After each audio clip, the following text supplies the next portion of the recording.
Hey everyone, Brian Zayn here with the Clash of Champions review. It's Clash of Champions, Clash of Champions, Clash of Champions, not Night of Champions. Want to just clear that up. A lot of people have been confused the last few weeks. It's Clash of Champions. Just want to clear that one up. Also, just a warning in advance, my voice might give out during this review. I've been a little under the weather this weekend, but I'm pushing on and doing this review anyway because I love you. Pre-show match, Alicia Fox taking on Nia Jax. It's a fun little pre-show match. It was good for what it was. It's fun to see Nia Jax throw people across the ring, and Alicia Fox sold it great. The top rope cross-body Alicia did near the end of the match. I think that was the first time Nia Jax has taken a bump since coming to Raw. I don't think she's taken a knee until tonight. It was really crazy to watch. Obviously, Nia Jax goes over with the Samoan drop now instead of that weird misdirection slam she was doing that I hated so much. Very nice to see Nia Jax wrestling a somewhat competitive match for a change. Hopefully this is a nice entryway into her getting into something more involved in the women's division. Tag title match as the New Day defend against Anderson and Gallows. I thought this match was going to end in the first 10 or 15 seconds. The way they did it, where Gallows jumped Big E and Xavier on the outside, and Anderson hit Kofi with a running powerbomb right from the get-go. I thought they were going to shock everybody and have the tag titles change right then and there. Was not meant to be, though. Anderson and Gallows looked very good for 90% of this match, just killing the New Day. Every hot tag that they might have had was just instantly snuffed out. I thought it was really good. It made them look like killers. But then the last 90, 60 seconds of the match happened where the New Day did their little bit of trickery with the trombone to Anderson and then the Midnight Hour, and that was it. That was kind of a disappointing finish to what I thought was an otherwise good match. I thought that if the New Day fought back a little more, it would be more impressive. But to me, it was just so one-sided for the first, 4/5 of the match, and then the 1/5 where the faces come back, and that's it. Oh, okay. That seemed to was a bit of a downer. Also, I've been kind of ambivalent and kind of non-committal about one way or the other, looking at Anderson and Gallows up to before tonight and asking, well, have they been buried? Are they looking good? No, tonight was not good for them. The fact that they were so dominant for the first part of the match, I think, are completely wiped out, and they lost again to the New Day after losing in prior matches and stuff, and SummerSlam and all that stuff. Not a good look for Anderson and Gallows at this point. Cruiserweight Championship match. TJ Perkins defending against the Brian Kendrick. Holy shit, that Mega Man entrance that TJ had, that was great. I loved it. I've always wanted WWE wrestlers, at least some of them, to try and embrace the video game culture with their style and with their entrance and stuff. Xavier Woods did it before he was part of the New Day, and now TJ's doing it now, which is great. I did like they changed the ropes and the turnbuckle pads to purple. I mean, they're really going whole hog with treating the Cruiserweights as a special attraction by not only just changing the LED thing on the apron and the set, they're changing the ropes now, which to me is just insanity. The match was very botchy at times, and the crowd wasn't quite into it. I think they were expecting even faster pace and more high-risk stuff, similar to the Cruiserweights of old, your Rey Mysterio, Psychosis, your Super Callows and stuff like that. But it was still, for when you remove the botches, it was an okay match. I did like the story they had, the fact that these two had come up, in the Indies together in LA, Brian Kendrick would drive TJ Perkins to the matches and stuff. That was pretty cool. It was basically an LA Indies match 10 years ago. TJ Perkins wins and retains via submission. Brian Kendrick headbutts TJ after the match. We'll see where that goes. I did forget to mention this in Who Wore It Better this last week. I did wish that they spent time on Raw actually showing TJ Perkins in the flesh, doing something with the Cruiserweights in their segment on Monday night, beyond just a pre-taped package they showed of the finals from the week before. I wish they had done something like that. I did forget to mention that, and I think him showing up on Raw would have probably helped bring a little more heat to this match. That's all I'm saying. Final match in the best of 7 series, Cesaro versus Sheamus. First of all, Cesaro, I hope we don't see a tearful retirement speech from you on Monday night after what happened tonight, because that suicide dive crash was one of the scariest things I've ever seen in my life, similar to when Big E had that happen to him, when Sasha had that happen to her, when Lita had that happen to her. I think, and we talked about this a few weeks ago with the buckle bomb and the buckle into the barricades.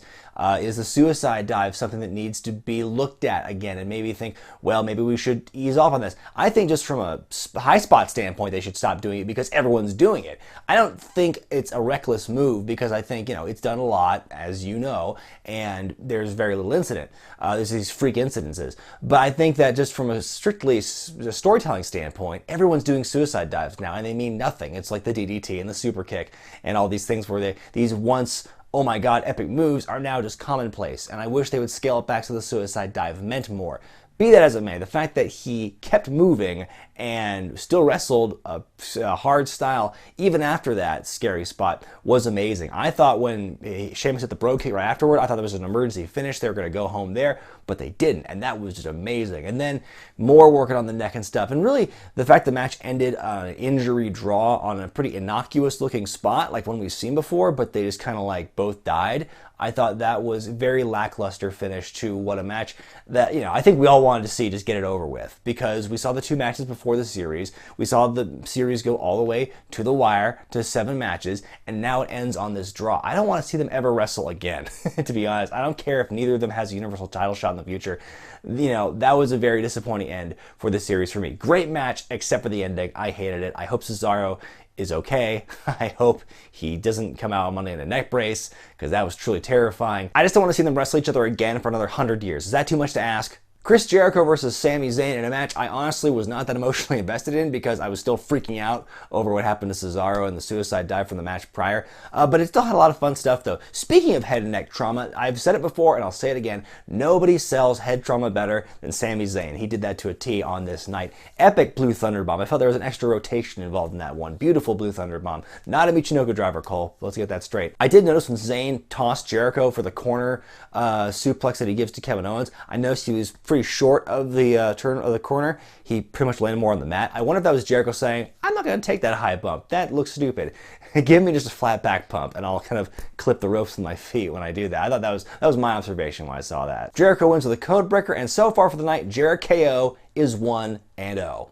Women's Championship match, Charlotte, Sasha Banks, Bayley. I'm of 2 minds in this match. On one hand, it was a very fun match to watch. I really liked the spots they had, the triple dropkick spot near the beginning, the stuff they were doing near the end I thought was really good.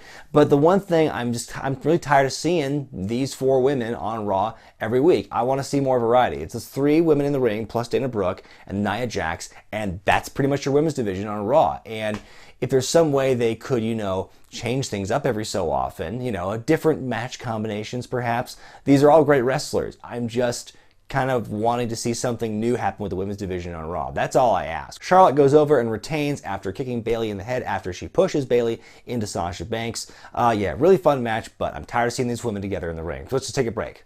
U.S. Championship match, Rusev defending against Roman Reigns. This match, it was 2 matches. The first half of the match was boring as hell and I hated it and I just wanted to be over with. But then it hit a switch right after Rusev kicking Roman Reigns in the head and going for that first accolade. Then the match went to another gear and it became a fun match to watch. Something on the level of their match on Raw the week before SummerSlam. One thing I noticed was they copied a key point, a very big key point in the Intercontinental title match on Tuesday between Ziggler and Miz, when the manager, the valet, got thrown out near the end of the match. The only difference was Miz, the heel, retained on SmackDown, but tonight at Clash of Champions, Roman Reigns persevered and beat Rusev with a big-ass spear and won the title. So yeah, first half of the match, I hated it. Second half of the match, from the head kick on, I thought it was a great match. It was very fun to watch at that point.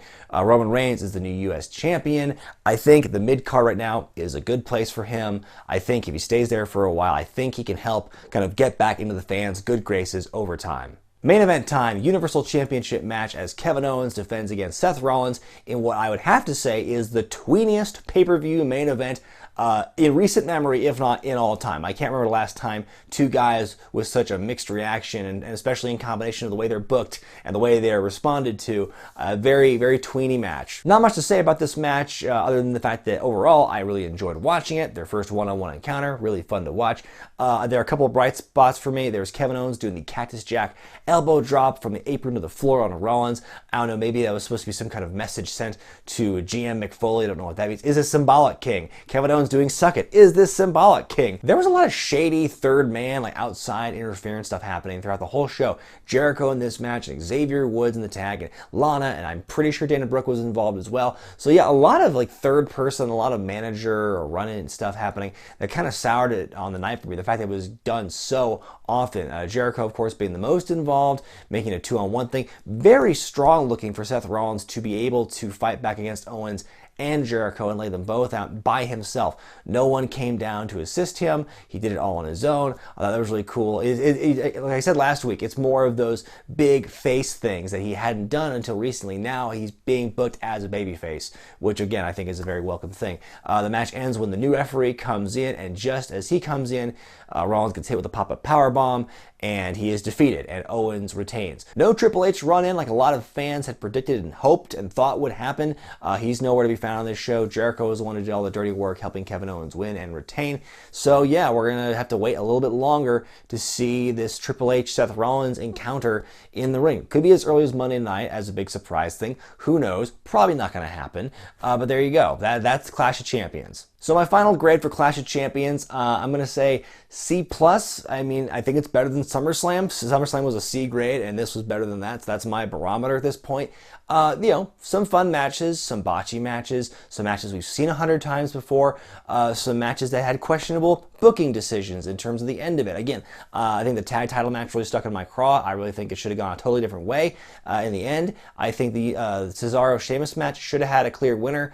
I don't think ending it on that draw was the right way to go.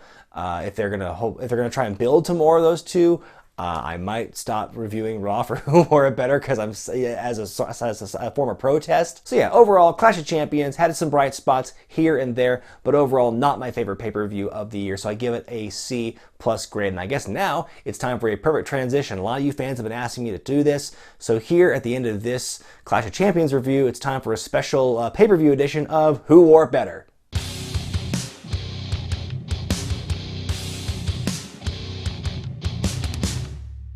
Comparing Backlash from earlier this month to Clash of Champions tonight, SmackDown versus Raw. Which pay-per-view is better? Well, if you're going by the letter grades alone, you already know the answer to this, but I have to say that Backlash was definitely the better inaugural brand-exclusive pay-per-view of the new era. I think that with SmackDown, with Backlash, you just had a lot more satisfying conclusions. Not necessarily like, oh, good guy winning over bad guy, just like more, okay, that is an acceptable conclusion. You had more conclusions like that on Backlash.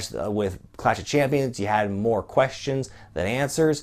With SmackDown, you had, I'll give it to them, they had 2 new championships crowned by default because they were these 2 brand new championships and they're being decided in these unique ways. Rusev losing the US Championship to Roman Reigns, that was the one big championship change of the night. Kind of would have been nice to see 1 or 2 more, again, especially the tag team title match. So yeah, on the whole, Backlash to me was a much more pleasant pay-per-view experience to watch than Clash of Champions. Let me know what you thought about Clash of Champions in the comments section below. Be sure to thumbs up this video if you like it, subscribe to Wrestling with Regret, and buy the t-shirts at ProWrestlingTees.com. I'm Brian Zayn, and I'll see you next time.